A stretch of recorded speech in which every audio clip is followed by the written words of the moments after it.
Whether your beer is in a bottle, can, or glass, kick back and relax. It's Better on Draft.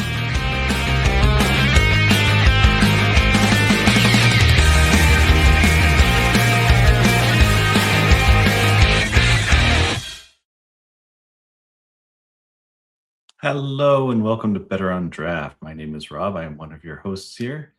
And with me today is no one because, the unthinkable has happened. And so many people just couldn't make it today. So this show, if you can see the title, it was Better on Draft number 389, Brew Tubers with Nick Lesagor. He is of Exit 12 Homebrew, and he was not able to make it as of this morning. But I didn't see the email until just a little bit ago. Wendy popped in, but then she has another appointment that she can prioritize at this point because we couldn't get Nick on. And so she has jetted off to that. So it is just me here today. And I will start with what I am drinking because I was quite excited to get this. I have a double oaked ink in rye and sherry barrels from Rheingeist. This is fresh out of a growler that I filled yesterday. Oh, and it is delicious. It smells like sherry. It tastes like stout.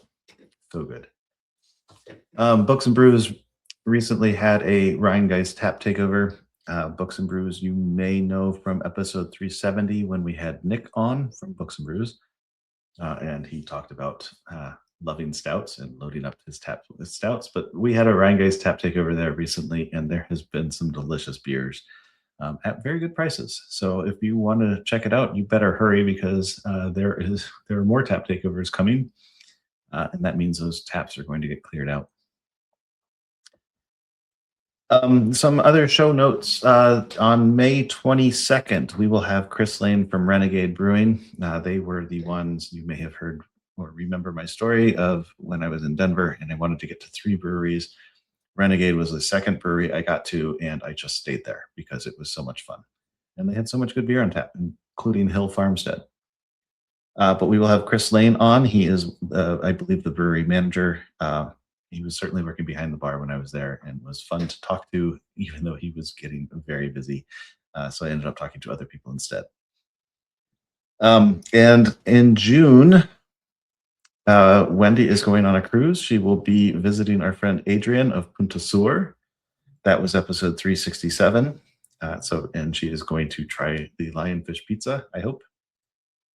And then I am going to be out after that. I am going down to Australia and New Zealand. I'm going to visit our friend Grieg, who was just on just the last episode. You'd think I could remember the number, but it is 388 when we talked beer judging with beer judges. He was just on then. He was also on in a previous episode.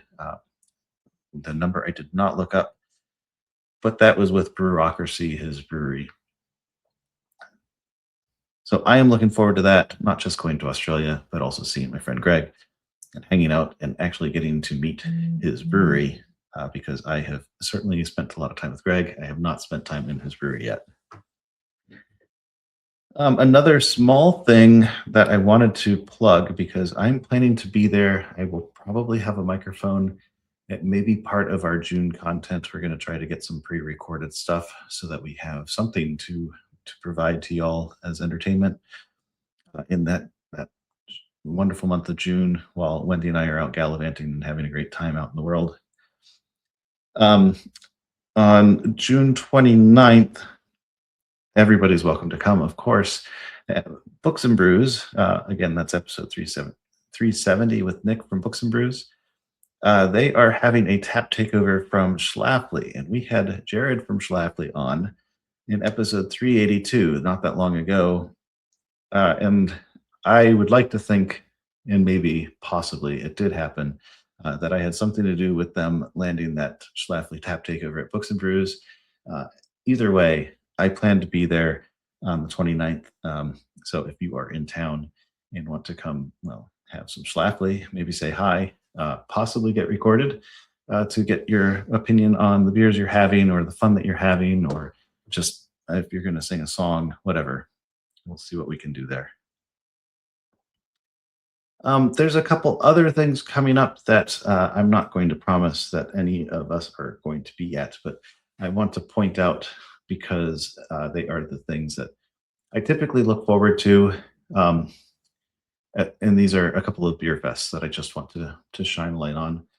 Last episode, 388, with beer judging with beer judges.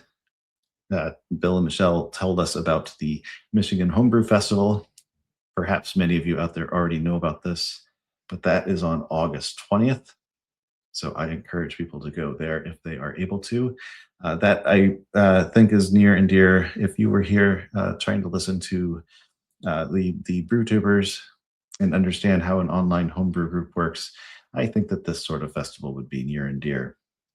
Forever and ever and ever ago, I got to enter my beers for really rudimentary judging.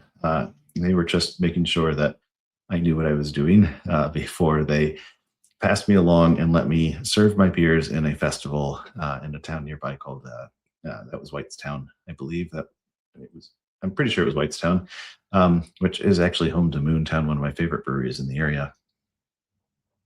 And they had a bunch of us homebrewers on several tents in the middle of the festival. We were about 50% of the beer vendors at the thing.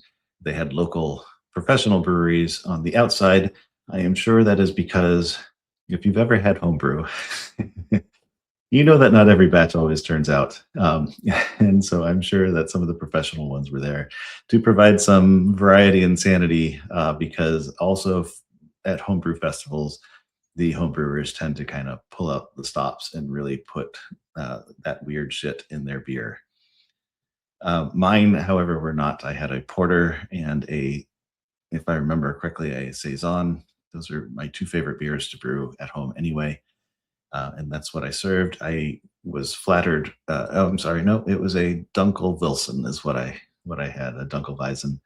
And I was flattered because a couple of people just kept coming back for the Dunkelweizen because they were happy with how straightforward and drinkable it was. So that felt very nice. I didn't win any awards because I did not put bubblegum in my beer or marshmallows or whatever else was the fad at the time. But anyway, those homebrew festivals are a lot of fun. Again, you get to try so many different types of beer, experimental stuff people are just having so much fun with. I've been to some where there are still brew kettles out. This is Homebrew Month. The Big Brew Day, ooh, I should have looked that one up, is coming if it hasn't already come. But that is a great day if you have a local homebrew shop. They will almost certainly be organizing something. I've been to a couple of those, and it's just there's so many outside burners going, and people just brewing beer and drinking beer and having a wonderful time in some parking lot somewhere. So if you can find one of those coming up, that's good too. Okay, so I've digressed a bit from the Michigan Homebrew Festival on August 20th, and I want to move on to the next festival, but first some beer.